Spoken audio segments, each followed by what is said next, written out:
So ladies and gentlemen, I would like to introduce to you our next speaker. Her name is Ashley Bridwell, and Ashley is the program coordinator, Outpatient Neurological Rehab, Barrows Neurological Institute, and as the coordinator and co-founder of the nation's first program to address traumatic brain injury in the domestic violence population, Ashley has dedicated her career as a social worker to address and bring awareness to traumatic brain injury in vulnerable populations through community and direct clinical care. Ashley has a unique perspective as a licensed master social worker and a brain tumor survivor. She was diagnosed with an astrocytoma as a young adult, has undergone surgery and treatment, and lives with neurological deficits. And she has a slide deck. I am wondering if we have that. Here it is. Ashley, we are really excited to learn from you, and thank you for being here today. Hello, it's my pleasure. Gosh, what a great day so far. Lots of really interesting information, and I am thrilled to be a part of this incredibly brilliant panel of speakers you've got, Delanne. Geez, I'm feeling myself right now. This is awesome. Okay, so I'm driving blind a little bit. I can't see myself, but I can see you, so I feel like we're okay. So I'm Ashley Bridwell. I am a social worker at Barrows Neurological Institute, where the IV Brain Tumor Center lives. I am so privileged to be amongst other survivors and people that are just fighting so incredibly hard, and we are warriors. So I'm going to be with Barrows Outpatient Neuro-Rehab for 19 years on June 6th. Holy buckets, how did that happen? I feel like I just started yesterday, so I've really been able to see so much growth and technology and new treatments for brain tumor disease, as well as for neurorehabilitation services following oftentimes brain tumor surgeries, resections, VP shunts, all kinds of neurosurgical interventions for things related to brain tumor disease outside of just the initial resection. So I am going to talk a little bit today about outpatient neuro rehab and kind of, or actually neuro rehab sort of in general, to include inpatient rehab as well. So, but first I like to share some information about my very favorite person in all of the world. Let's see here, me.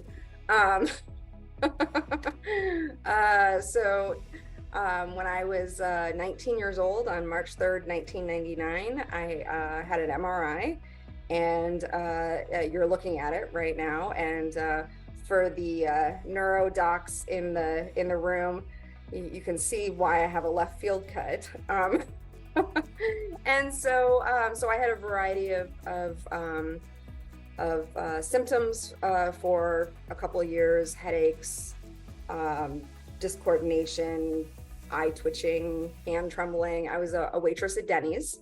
And so after I dropped one too many skillets, you know, those heavy skillets that the egg scrambles come in, they told me that I really needed to see a doctor. And so I thought I was actually had a mental health situation. So I went to a psychiatrist, and it was the first doctor that I had seen that listened to me for a full 45 minutes. And she heard all of my symptoms and everything that was going on. And she looked at me and she said, you know, I think you maybe need a neurologist for some of this. And at 19, I was definitely not going to the neurologist. I was going to take a couple Advil and, you know, just do my thing. And that doctor had a spidey sense that I was not going to go to the neurologist. And she definitely put her license on the line by contacting my emergency contact, who was my mom. And she said that, you know, I had these issues and that she wanted her to facilitate me seeing a doctor. And so once my mom knew, right, like I had one, I don't know, the next day, And so as a result, I was diagnosed with a pilocytic astrocytoma in my right frontotemporal lobe. At the time when they saw the imaging, the neurosurgeons were convinced it was a GBM because of its size and its shape and because of my age. A juvenile polycystic astrocytoma is typically a tumor that lives in pediatric patients only. So I didn't realize that I was just like, I thought I was just immature. Turns out, my brain was actually, I'm kidding. That was a bad brain tumor joke. Okay. Jen, I think earlier in the talk today, you were referencing your humor, and I'm right there with you. Humor is super important. So I had a craniotomy, I had a burr hole evacuation, I had a VP shunt installed, and then I had it removed. As a result of all of the neurosurgical interventions, I did develop a dystonia, which is a movement disorder that essentially makes your muscles tense all the time. So it's like when you're showing somebody your biceps, you're inviting them to the gun show, right? And you free tickets to the gun show. So when I flex when you flex your muscles, that's what my entire left side feels like all the time. So I do get Botox injections for my left upper extremity every 12 weeks to manage that spasticity. So I like to joke these days that my left side is just for show.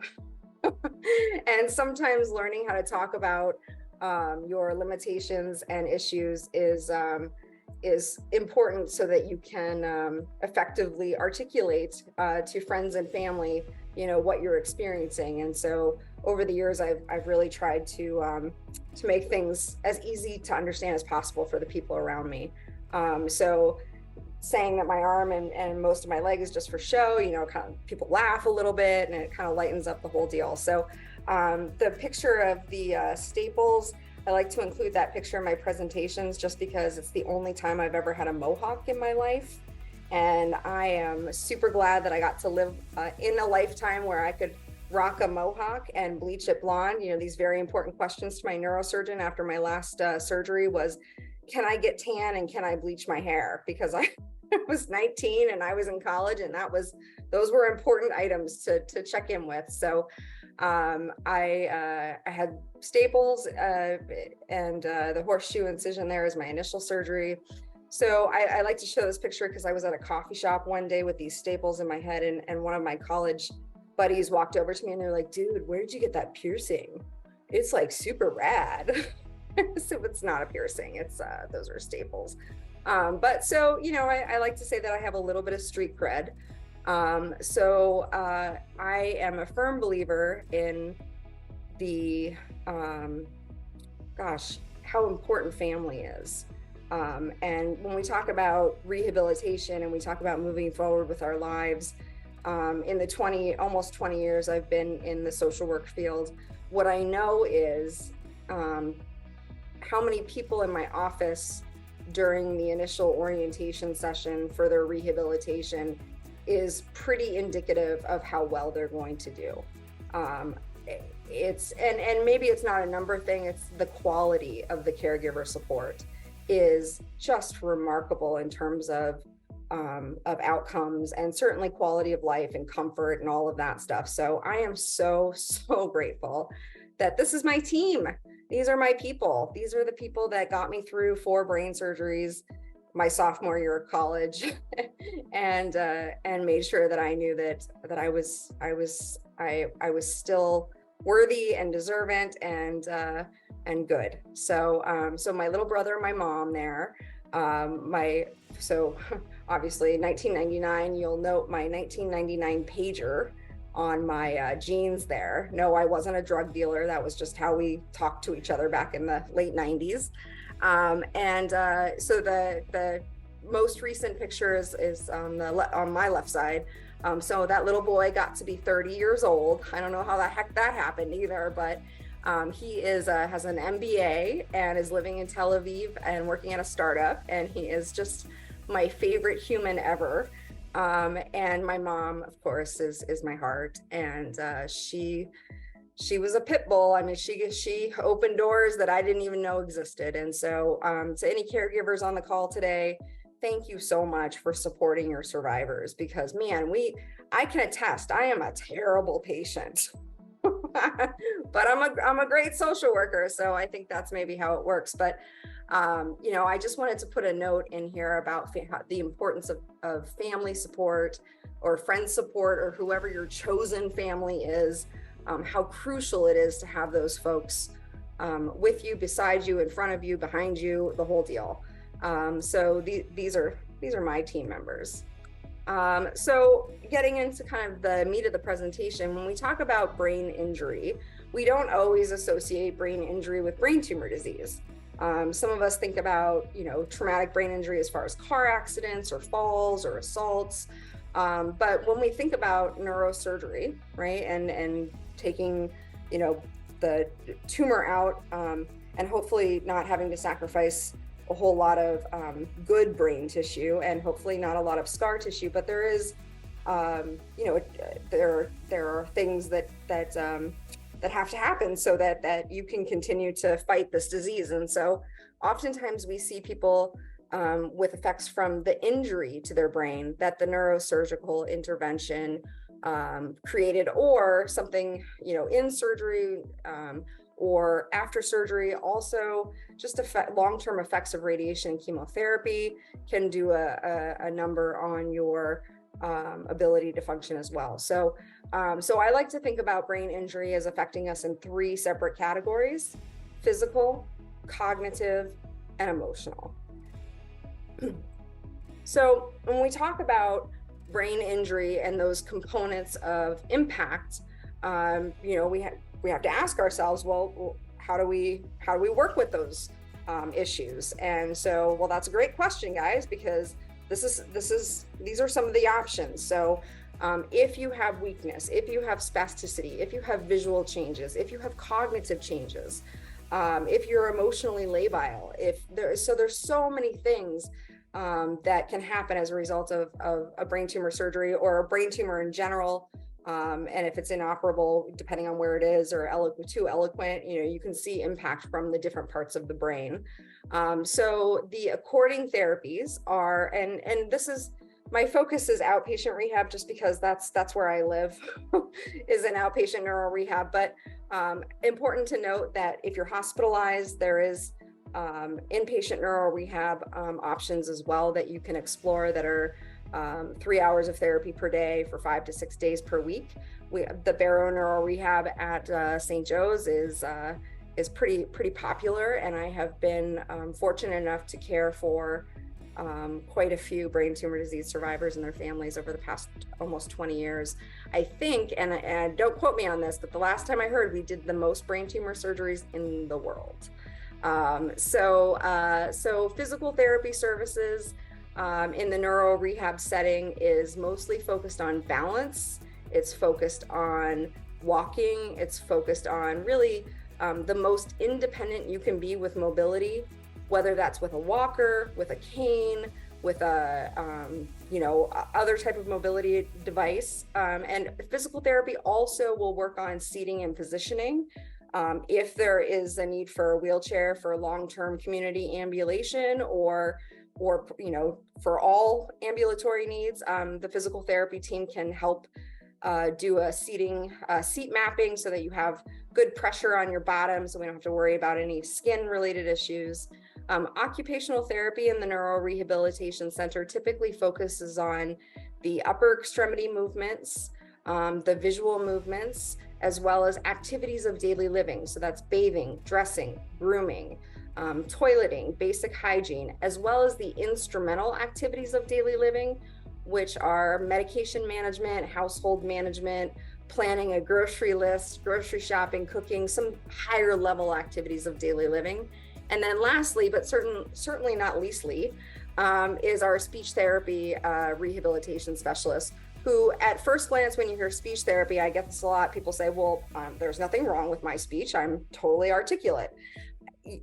Yes, and in the neuro rehab setting, we typically use our speech therapists to provide cognitive retraining services. So that's looking at any part of the cognitive skills that are impacted by the injury to the brain, either from the tumor, the treatment, or the surgery.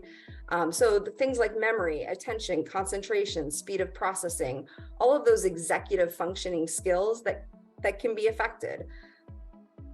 So when we talk about rehabilitation, the question is, what is the role of rehabilitation? Is it that we are working on, for example, if you have a weak arm or a flaccid arm or a spastic arm as a result of a neurosurgical intervention or tumor or treatment, initially we will try and re-educate those muscles, right? We'll try and teach those muscles how to do their thing again over and over and over and over again. So basically neuromuscular re-education is re-educating muscles through therapist guided training and repetition. So it's reteaching those muscles what to do. So neuromuscular re-education is typically where everybody wants to start as far as re-educating the muscle groups so that you can walk or utilize your arm or your hand again. And we certainly will start there with you. At some point, even maybe during that time, we will look at compensatory strategies for you as well. So that might not mean regaining the use, but it may be utilizing compensatory strategies for certain things that you can't do. So workarounds, and I'm a big fan of workarounds. Compensatory strategies can be anything from using kitchen equipment. I have a really cool, I call it my Swedish cutting board, and it's got a nail that sticks up right from the bottom, and it's got a little lip on the side. And so whenever I'm cutting vegetables for my salads, because the left side is just for show, I just stick that onion right on that nail and it becomes a one-handed activity. And if I'm buttering bread, right, I stick that little piece of bread in the lip and then I start buttering it and just hangs out right there so that I'm not chasing it all over the countertop. So that's essentially the two different focuses that we look at with rehabilitation is the neuromuscular re-education versus the compensatory strategies or the workarounds. Okay, now slideshow, right? Mm-hmm. We good? Can everybody see? Yes. Good. Okay. So we talked about neuromuscular re-education, compensatory strategies. So just quickly, a few slides left. Additional rehabilitation professionals can include adaptive recreation therapists because play is super important for recovery. Joy and laughter and, just mental health, anything that boosts your mental health is crucial. Psychiatry physicians that can help with medications for mood, psychology or counselors or social workers or whoever in your state provides the independent counseling certification, does talk therapy and helps you process and adjust to disability if that's something that has come about as a result of your tumor. Vocational rehabilitation specialists, so for folks that are wanting to get back to some kind of employment, your state vocational rehabilitation programs are typically very, very resourceful with different funding sources for education, training, equipment, just really anything to kind of get you to employment. And in the state of Arizona, it's not full-time employment that is the goal. Could be a hobby job. So even if it's something that, is a 10-hour-a-week gig that just gets you out of the house, and as my grandmother used to say, gets the stink blown off you, that she was like from Dutch country, Pennsylvania. I think that it's definitely something to consider. Vision therapy, if there are any vision changes, there are optometrists and ophthalmologists that offer different types of vision therapy. Some occupational therapists in the neuro-rehabilitation setting will also offer visual therapy, and that's typically to get the eyes teaming or working together again, or neuroconvergence of the eyes. And when those eyeballs are working together a little better, you're certainly less anxious and you're less fatigued as well. Additionally, vision therapy can be to help learn how to compensate for a visual field loss. I had a homonymous hemianopsia to the left, which is a full visual field cut to the left, and learning to compensate for that visual field defect on a 50,000 person campus at ASU was a little tricky. But I did have a voc rehab specialist come to campus with me and teach me how to ride the bus. And that was before the internet. So there was like a bus schedule. It was a book. And then last but certainly not least, physiatry, not to be confused with psychiatry. So physiatry is a specialty of medicine called physical medicine and rehabilitation. The physiatrists at Barrow are wonderful. Dr. Christina Kwasnika is the medical director of the Inpatient Barrows Neurological Institute, Neuro-Rehab, and she is a PM&R doc. And so essentially the way I explain physiatry to folks is just that it's a physical medicine doc that is going to look at the entire health, wellness, and function of the body after something neurological happens. So at Barrow, just very quickly, to show you kind of the spectrum of what's typically or what could be available at an institute near you, is we have traditional outpatient rehabilitation services where you'll come maybe 2 or 3 times a week for an hour for each discipline. So PT, OT, and speech, or whatever you need. I call it our a la carte program, because you can kind of pick and choose the services that are appropriate for you. We do need a doctor's order, so it does need to go through your physician. Bridge Neuro-Rehab at Barrow is a brand new partial day treatment program for patients. So it's a half day, 4 days a week, with a smattering of group therapy plus neuropsychology services. And then we have the Center for Transitional Neurorehabilitation, or the CTN program, which is a full day neuro rehab program, 5 days a week, average length of stay being 12 to 16 months. And they focus on independent living and or vocational rehabilitation. Movement disorder outpatient rehab, this is where I get all of my care for my dystonia, is through the movement disorder clinic. I get my Botox injections there, as well as all of my anti-spasticity meds.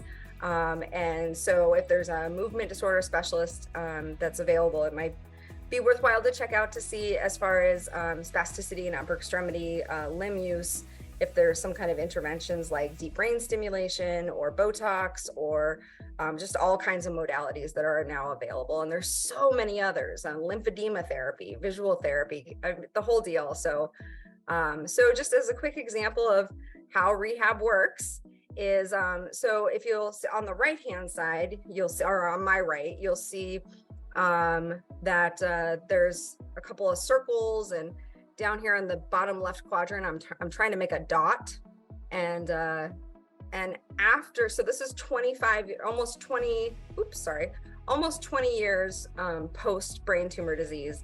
And you can see after 6 weeks of using this upper extremity robot to help neuromuscularly retrain my muscles, there's progress. That's 24 years. And you can see in some of them that are more marked than others, but my favorite one is it started out looking like an oval over here. And over here, we look at it a little bit more like a circle. So that's, I think, probably the most demonstrative image as far as progress that was made in my own upper extremity after 24 years post-surgical. So, you know, people say that you make the most amount of progress within the first 12 months. I think that you make the quickest progress within the first 12 months, but you don't stop making progress. It's just slower, and the milestones get further apart. So as far as additional new technology on my face, so I have a left homonymous hemianopsia, which is what you're seeing here as far as the representation of the vision. This is how I see. Our brain is really smart, and it makes up the other side of the image. So I think that I'm seeing the whole picture, but I'm really only seeing half of it. So it makes it very important that I look around before I gossip, as a joke. So now I have these prism glasses on my face. And if I wanted to, I could add a special prism on the left side of each of these lenses that would allow me to catch light so that I could see to the left a little fuller. But I'm a tough patient, and I've learned to compensate for my visual field deficit by turning my head. And I've tried the prism glasses, and although I feel like they're helpful as far as convergence and getting my eyes to team together. I'm just not going to get used to that little lens there. So, but they are out there and they are very, very helpful for patients. And then lastly, just to kind of wrap things up, we have at the Ivy Brain Tumor Center, we have blogs, we have videos, we have all kinds of information about what's available through Barrow Outpatient Neuro-Rehab services, as well as the patient and caregiver education seminar that we did, I think maybe earlier in the year. And I have a full talk on this website about what it's like to be a patient, and some caregiver education and some rehab education. And I would encourage you to check it out if you're more interested in hearing about rehabilitation and the journey of somebody on the other side. And I am super grateful that I had a recoverable prognosis, and you know, having surgeries and being a part of being a patient at an early age has really helped me understand both sides of the desk. And I am always so inspired by people that are just fighting this fight. So for all of you survivors on the line, like, you guys are doing it. And I pray for you every night. And thank you so much for allowing me to be a part of this special day and all of these brilliant neurosurgeons and neurologists. And I'm honored to be a part of the panel here. So thank you so much, Delanne. I really appreciate you reaching out to me to ask me to give kind of the softer talk here. Thank you, Ashley, so very, very much. Really informative. I sincerely appreciate it. So Ashley and I have kind of talked about this, but she doesn't know the date yet that we kind of decided. So we're going to talk, but the End Brain Cancer Initiative is going to be putting on a similar online webinar event meeting like this on August 4th. And it's really for caregivers. And it's a caregiver self-care. It's a series of information that we're going to be doing. We'll have another one in November during National Caregiver Self-Care Month, but we will be inviting Ashley to come and be on our panel on August 4th for our caregiver self-care session. So thank you so much. Ashley, I have a super quick question for you. The Bridge Neuro-Rehab program at Barrows, correct? Mm-hmm. Okay, is it, it's a half-day program. Is it a drop-in program or not? So it's a great question. So the Bridge program is our brand new service line. We opened our doors right before COVID. Super awesome timing, not. But the Bridge program is a highly structured 16-week program from start to finish, including PT, OT, speech, neuropsych, and social work. Fantastic. So it is something where you know, we have a physician or a prescription from the doctor, and then we get you started with a cohort, and we call them cohorts because there's 2 or 3 patients that start at the same time that kind of travel through the program together. So all of your group work is done with the same 2 participants. And it's funny because, you know, people come in and they say, well, I don't want to do the groups. And then at the end, it's the thing everybody loves the most. Yeah, exactly. So there's programs like this in other places in the United States, right? Yeah, I think that probably the Brain Tumor Association in your state, or the Brain Injury Association or Alliance in your state likely has an information and referral line, or they have a website where they might list rehabilitation facilities that are neuro specific. And I'm glad you said that, Delanne, because my last little plug here is, wherever you're at when you're researching a rehabilitation center for especially outpatient, be sure that they're offering the neuro rehabilitation services, because we've all, you know, there are those orthopedic physical therapist spots where you go in and, you know, they're working on people's hips and knees and ankles, and those are great if those are kind of what you're working with. But the neuro rehabilitation piece is people that specialize in working with neuroplasticity, neurorobotics, are knowledgeable about how things like eSTEM work with treatments. And, there's definitely a nuance to working with brain tumor disease patients in the neuro-rehab setting. Absolutely. Absolutely. Thank you so much. I mean, that was just really, really informative. So we look forward to talking to you again. And again, there is information that Ashley provided if any of you have any questions as well, right? And I don't know if my email address is readily accessible. Maybe I didn't return that last email, Delanne, I apologize. But you can get me at Ashley, ASHLEY .Bridwell, my last name, B as in boy, RIDWELL, at dignityhealth.org. Yep. Oh, there it is. Great. Thank you so much. Awesome. Yeah, that's all my stuff right there. That's me. So please feel free to reach out if you have any questions. I'm always happy to talk about, my favorite person, moi, and our rehabilitation programming and just how special the Barrows Neurorehab Institute is. Thank you so much. Really appreciate it. Have a great afternoon and a weekend as well. Thank you so much. I appreciate it. I'm going to click off and go to my next meeting here, but wow, what an incredible afternoon you organized. Thanks to all the speakers and all the patients that are on. You guys are the best. Talk to you soon. Thank you. Thank you very much.